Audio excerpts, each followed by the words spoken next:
Take a guess.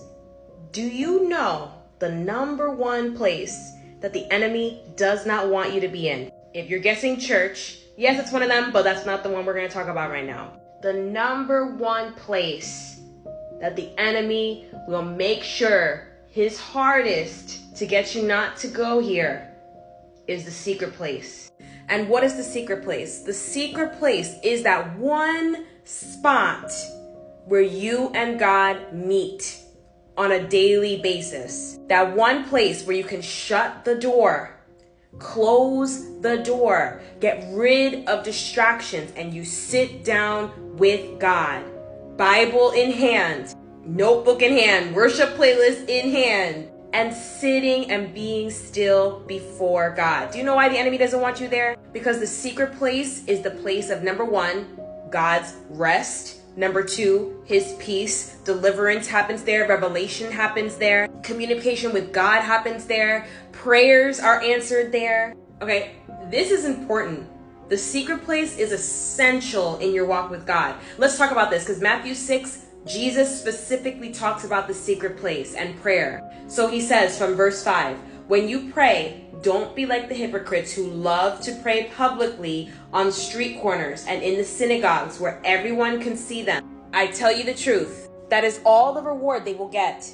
But verse 6, but when you pray, go away by yourself, shut the door behind you, and pray to your Father in private. Then your Father who sees everything will reward you. Jesus did this multiple times in his ministry. After he taught and he was with his disciples and he was teaching and healing and casting out demons and everything that he was doing in his ministry, he made sure at the end of the days, you'll see it if you go through the gospel, he went away by himself to pray to the Father multiple times. And he set that example for us to know that we need to be doing this too. Because again, the secret place is the place of communion with God. The place that we receive the most revelation, the most peace, okay? The best place to pray is a secret place. So now, if you're asking, where can I have a secret place? I will tell you, there were seasons that my secret place was my car. There were seasons that my secret place was my bathroom, and that was the only place I had a door. Your secret place is a place that you can literally close the door and be alone with God. It can be your bedroom, it could be your car, it could be your shower, okay? A place where there's no distractions. Put your phone away when you're doing this.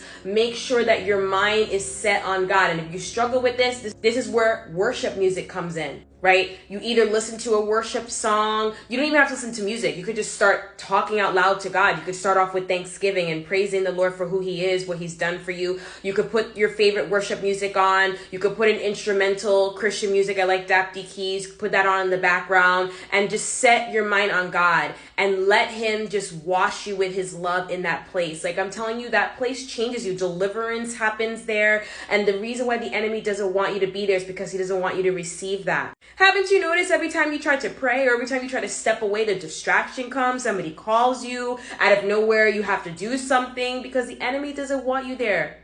He does not want you there. He would rather you be anywhere than the secret place, because he knows that that's the place of revelation, that that's the place where we meet God. Just like Jesus went and he left his disciples and in those moments to go and meet with God, we are called to do the same thing. So don't neglect the secret place. Pick a spot. It's key to our walk with Christ.